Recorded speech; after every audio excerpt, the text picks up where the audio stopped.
Good morning friends. आज 24 अक्टूबर है और आज के दिन का हम लोग 15 इंपॉर्टेंट करंट अफेयर के क्वेश्चन को देखेंगे।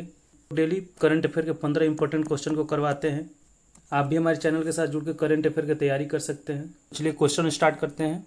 पहला क्वेश्चन है, हाल ही में किस राज्य ने आपातकालीन बिजली सेवाओं को सुचारू बनाने के लिए पावर एम्बुलेंस का शुभारंभ किया है? तो जो पावर एम्बुलेंस का जो शुभारंभ है वो तेलंगाना राज्य ने किया है। तो ऑप्शन डी आपका सही हो जाएगा। तेलंगाना सरकार ने आपातकालीन बिजली बहाली सेवाओं को सुचारू बनाने के लिए पावर एम्बुलेंस का शुभारंभ किया है। यह एम्बुलेंस ग्रेटर हैदराबाद नगर निगम की सीमा में संचालित होगा। तेलंगाना जो राज्य का जो गठन है वो 2 जून 2014 को आंध्र प्रदेश से अलग होकर बना था। तो तेलंगाना राज्य कब बना था? तो 2 जून 2014 को आंध्र प्रदेश से अलग होकर बना था। तेलंगाना की राजधानी कहाँ है? तो तेलंगाना की जो राजधानी वो हैदराबाद है। और वर्तमान में जो तेलंगाना के सीएम है वो रेवंत रेड्डी है। नेक्स्ट क्वेश्चन, विश्व बैंक की रिपोर्ट 2024 के अनुसार वर्तमान में कितने करोड़ भारतीय की प्रतिदिन की आमदनी 181 रुपये से भी कम है? तो यह है 12.9 करोड़ भारतीय की जो आमदनी है वो 181 रुपये से कम है। तो ऑप्शन सी आपका सही हो जाएगा। तो हम लोग विश्व बैंक के बारे में कुछ जान लेते हैं। तो विश्व बैंक की जो स्थापना है वो जुलाई 1944 में की गई थी। तो विश्व बैंक की स्थापना कब किया गया था? तो जुलाई 1946 में किया गया था। इसका मुख्यालय वाशिंगटन डीसी में है। ठीक है, तो विश्व बैंक का मुख्यालय कहाँ है? तो वाशिंगटन डीसी में है।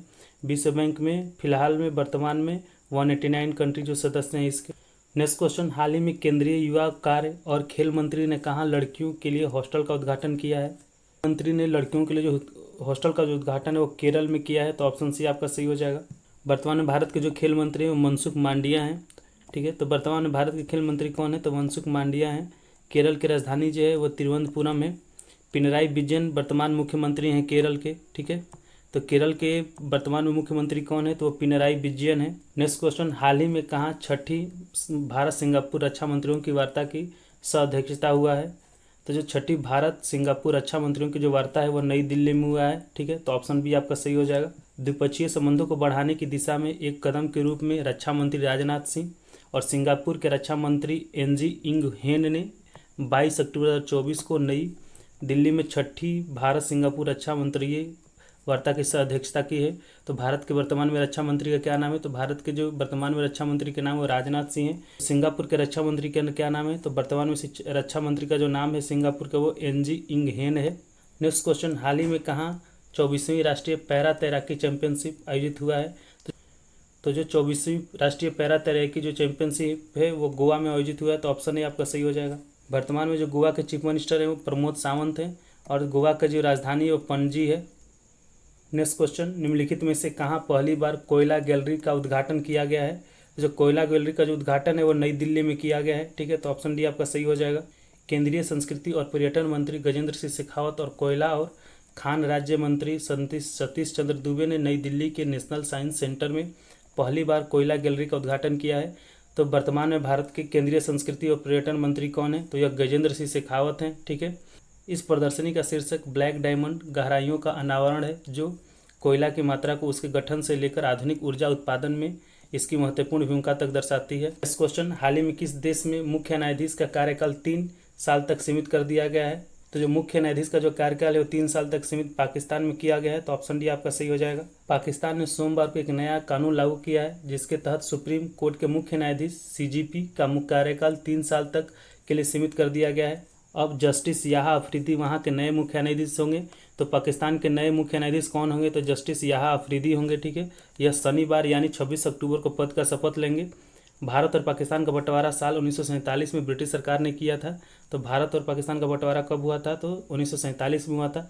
इस बंटवारे के बाद 14 अगस्त 1947 को पाकिस्तान और 15 अगस्त 1947 को भारत को आज़ादी मिली थी। तो पाकिस्तान कब आज़ाद हुआ था? तो पाकिस्तान जो है 15 अगस्त 1947 को भारत से अलग हुआ था। और भारत को आज़ादी कब मिला था? तो 15 अगस्त 1947 को भारत को आज़ादी मिली थी। भारत के विभाजन के लिए माउंटबेटन योजना बनाई गई थी। तो भारत के विभाजन किस योजना के तहत हुआ है? तो भारत का जो विभाजन है वो माउंटबेटन योजना के तहत हुआ है। ठीक है, भारत के विभाजन के लिए सीमा तय करने का काम लंदन के वकील सर सिरिल रेडक्लिफ ने किया था। तो भारत और पाकिस्तान के बीच में सीमा का विभाजन किसने किया है? तो सर सिरिल रेडक्लिफ ने किया है। पाकिस्तान के वर्तमान में जो प्रधानमंत्री हैं वो शहबाज शरीफ हैं। ठीक है, और पाकिस्तान के जो वर्तमान में राष्ट्रपति हैं उनका नाम है आसिफ अली जरदारी। नेक्स्ट क्वेश्चन, हाल ही में किस राज्य में भारतीय नौसेना स्वावलंबन शक्ति अभ्यास का आयोजन किया गया है? तो जो भारतीय सेना का स्वावलंबन शक्ति अभ्यास का जो आयोजन है उत्तर प्रदेश में किया गया है, उत्तर प्रदेश के झांसी में।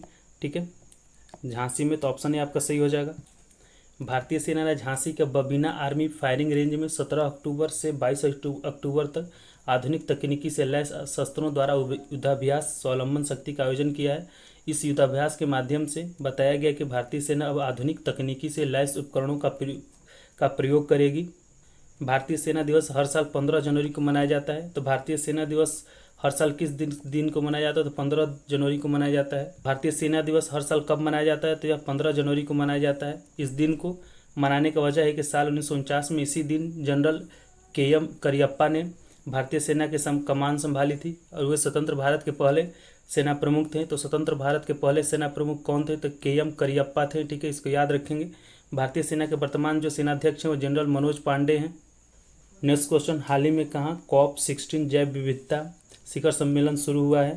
तो जो COP16 जैव विविधता शिखर सम्मेलन है यह कोलंबिया में शुरू हुआ है। तो ऑप्शन बी आपका सही हो जाएगा। तो हम लोग कुछ कोलंबिया के बारे में फैक्ट जान लेते हैं। तो कोलंबिया को दक्षिण अमेरिका का प्रवेश द्वार कहा जाता है। तो दक्षिण अमेरिका का प्रवेश द्वार किसे कहा जाता है? तो दक्षिण अमेरिका का जो प्रवेश द्वार है वो कोलंबिया को कहा जाता है। कोलंबिया की राजधानी बोगोटा है। ठीक है, तो कोलंबिया की राजधानी क्या है? तो बोगोटा है। नेक्स्ट क्वेश्चन, हाल ही में प्रोबोयो सुबियांतो को किस देश का राष्ट्रपति नियुक्त किया गया है? तो जो प्रोबोयो सुबियांतो को इंडोनेशिया का राष्ट्रपति नियुक्त किया गया है। तो ऑप्शन डी आपका सही हो जाएगा। इंडोनेशिया यह दुनिया का चौथा सबसे ज़्यादा आबादी वाला देश है। ठीक है, इंडोनेशिया में दुनिया के सबसे ज़्यादा मुस्लिम आबादी रहती है। इंडोनेशिया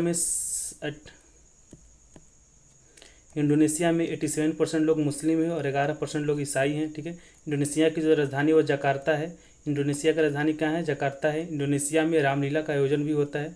ठीक है, इंडोनेशिया में राम का योग्या के नाम से जाना जाता है। ठीक है, इंडोनेशिया में राम को किस नाम से जाना जाता है? तो योग्या के नाम से जाना जाता है। इंडोनेशिया एक मुस्लिम कंट्री होते हुए भी वहाँ रामलीला का आयोजन किया जाता है।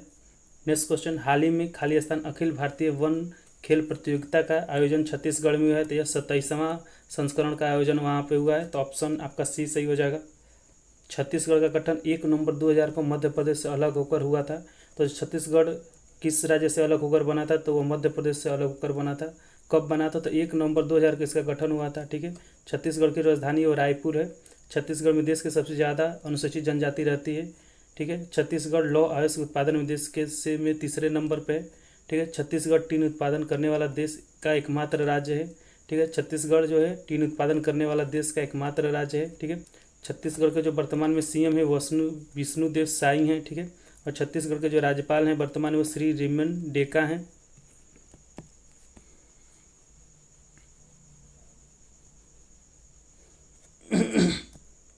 नेक्स्ट क्वेश्चन, हाल ही में कहाँ 14वें अखिल भारतीय नागरिक सुरक्षा एवं होम गार्ड सम्मेलन का उद्घाटन किया गया है?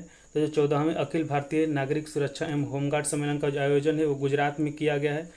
और इस जो आयोजन का उद्घाटन है अमित शाह ने किया है, गृह मंत्री अमित शाह ने। केंद्रीय गृह मंत्री अमित शाह का आज गांधीनगर में 14वें अखिल भारतीय नागरिक सुरक्षा एवं होमगार्ड सम्मेलन का उद्घाटन करेंगे। ठीक है, होमगार्ड दिवस हर साल 6 दिसंबर को मनाया जाता है। तो होमगार्ड दिवस कब मनाया? तो 6 दिसंबर को मनाया जाता है। साल 1962 के चीन युद्ध में पुलिस को मददगारों की जरूरत महसूस हुई थी। इसी वजह से 6 दिसंबर 1962 को गृह रक्षक संगठन का पुनर्गठन किया गया था। तभी से होमगार्ड महकमा अपना स्थापना दिवस 6 दिसंबर को मनाता है। ठीक है, क्वेश्चन में गुजरात आया है तो हम लोग गुजरात के बारे में कुछ फैक्ट्स देख लेते हैं। गुजरात की राजधानी गांधीनगर है। गुजरात में दुनिया का सबसे बड़ा जहाज स्क्रैप यार्ड है। ठीक है, वर्तमान में जो गुजरात के मुख्यमंत्री वो भूपेंद्र भाई पटेल हैं। नेक्स्ट क्वेश्चन, हाल ही में राष्ट्रपति द्रौपदी मुर्मू ने कहा 5वें राष्ट्रीय जल पुरस्कार 2023 को प्रदान किया है? तो जो 5वें राष्ट्रीय जल पुरस्कार 2023 का जो आयोजन है वो नई दिल्ली में हुआ है। ठीक है, तो ऑप्शन बी आपका सही हो जाएगा। और 5वें राष्ट्रीय जल पुरस्कार 2023 का जो विजेता है वो उड़ीसा है। ठीक है, उड़ीसा राज्य है। राष्ट्रपति द्रौपदी मुर्मू ने आज मंगलवार को नई दिल्ली स्थित विज्ञान भवन में 5वें राष्ट्रीय जल पुरस्कार 2023 प्रदान किए हैं। ठीक है, सर्वश्रेष्ठ राज्य की श्रेणी में उड़ीसा का पहला पुरस्कार मिला है, जबकि उत्तर प्रदेश को दूसरे स्थान पर है। गुजरात और पुडुचेरी संयुक्त रूप से तीसरे स्थान पर किया है। नेक्स्ट क्वेश्चन, निम्नलिखित किस अंतरिक्ष एजेंसी ने moonlight lunar communication and navigation services कार्यक्रम शुरू किया है? तो जो moonlight lunar communication and navigation services है वो यूरोपीय अंतरिक्ष एजेंसी ने शुरू किया है। तो ऑप्शन डी आपका सही हो जाएगा। नासा जो है वो अमेरिका का अंतरिक्ष एजेंसी है। इसरो जो है वो इंडिया का अंतरिक्ष एजेंसी है। ठीक है, और कॉस्मस जो है वो रसिया का अंतरिक्ष एजेंसी है। ठीक है, यूरोपीय अंतरिक्ष एजेंसी का जो स्थापना है वो 30 मई 1975 को हुआ था। तो यूरोपीय अंतरिक्ष एजेंसी का जो स्थापना कब हुआ था, तो 30 मई 1975 को हुआ था। नेक्स्ट क्वेश्चन, हाल ही में किस राज्य सरकार ने विकलांग लोगों के लिए विशेष अदालतें स्थापित करने की मंजूरी दी है, तो यह दिल्ली की सरकार ने किया है। ठीक है, तो ऑप्शन डी आपका सही हो जाएगा। दिल्ली सरकार ने विकलांग लोगों की आवश्यकताओं को पूरा करने के लिए विशेष अदालतों की स्थापना करने की घोषणा किया है। तो दिल्ली के जो वर्तमान मुख्यमंत्री हैं वह तीसी हैं। ठीक है, और यह दिल्ली के तीसरी महिला मुख्यमंत्री हैं। दिल्ली की जो पहली महिला मुख्यमंत्री थी वह सुषमा स्वराज थी, और दिल्ली की जो दूसरी महिला मुख्यमंत्री थी वह शीला दीक्षित थी। तो फ्रेंड ये था 24 अक्टूबर 2024 के 15 इंपॉर्टेंट करंट अफेयर का क्वेश्चन। तरह daily 15 important current affair question को लाते हैं। आप भी हमारे साथ जुड़ कर करंट अफेयर की तैयारी कर सकते हैं। अगर यह वीडियो अच्छा लगा तो वीडियो को लाइक कर दीजिए और चैनल को सब्सक्राइब कर दीजिए। धन्यवाद।